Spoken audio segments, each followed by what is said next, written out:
Do you know how to save yourself if you encounter sleep paralysis in a newly rented room?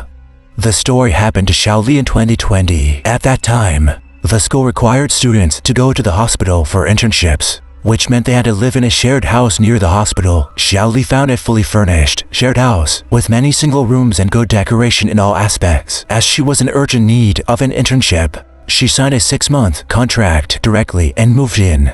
At first, everything was quiet. However, the real strange thing happened on the night of October 22nd, 2020. That night, Xiaoli returned to her small single room, exhaustedly after working overtime. She opened the door and was surprised to find that the doll she usually put on the bed was placed on the small sofa in the room. Xiaoli pays great attention to hygiene. This sofa is sometimes sat on by friends, so she would never put the doll she cuddles when sleeping on the sofa. She clearly remembered seeing the doll on the bed when she locked the door in the morning. Despite some confusion, she fell asleep immediately after taking a bath because she was too tired after working overtime.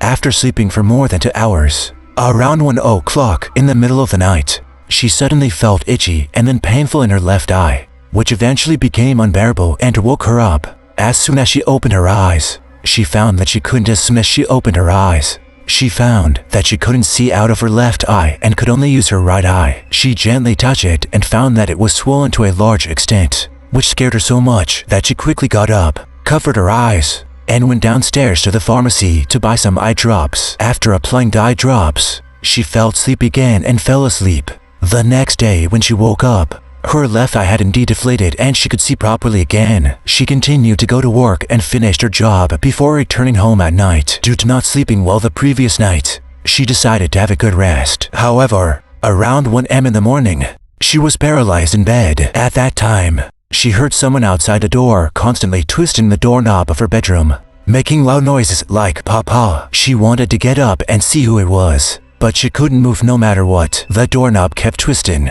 but it seemed that the person outside couldn't open the door, so they kept twisting it. In the end, Xiaoli slowly fell asleep again. The next day when she woke up, she called the agency and said, "Help me ask who twisted my door yesterday." But the agency's answer was that there was no one outside the door. Xiaoli also thought that it might just be because she was too tired. She also searched online for solutions to being paralyzed in bed, such as grinding teeth and moving fingers with force, and so on. She cursed in her heart for a while. It was about time for her to go to work. That day was October 24th, a truly exciting day. After finishing work and returning home at night, before going to bed after washing up, due to the experiences of the past days that made her feel scared, she decided to check all corners of the room and lock the door. She put a wire cup on the doorknob and then half lay on the bed to brew sleepiness, still feeling very uneasy in her heart. What do people fear? It comes true. This incident, it has been 2 years now,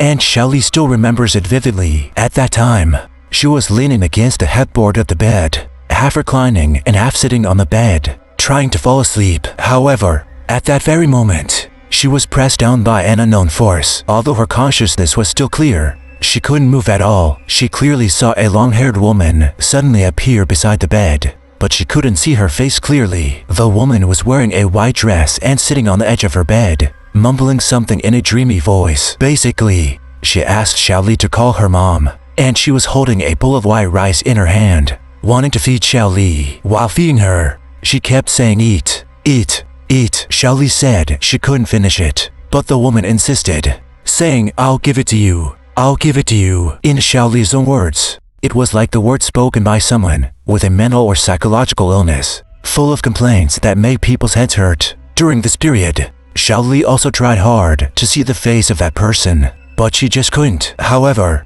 she remembered this incident very clearly. She tried many times to wake herself up, but she couldn't. Her mind was very clear, so clear that she could even plan what kind of stuffed buns to buy when she went to work at the hospital. The next morning, she also thought about what she had searched online yesterday about how to deal with being pressed down by an unknown force. Grinding teeth, humming with her nose, moving her fingers, and finally cursing in her heart. When she cursed in her heart, she actually shouted it out loud as well. As soon as the sound came out, the presence beside her disappeared, and she herself sat up straight immediately. With cold sweat streaming down her body, she didn't dare to sleep anymore and quickly sent a message to her friend, asking her friend to come over and keep her company for the following period of time.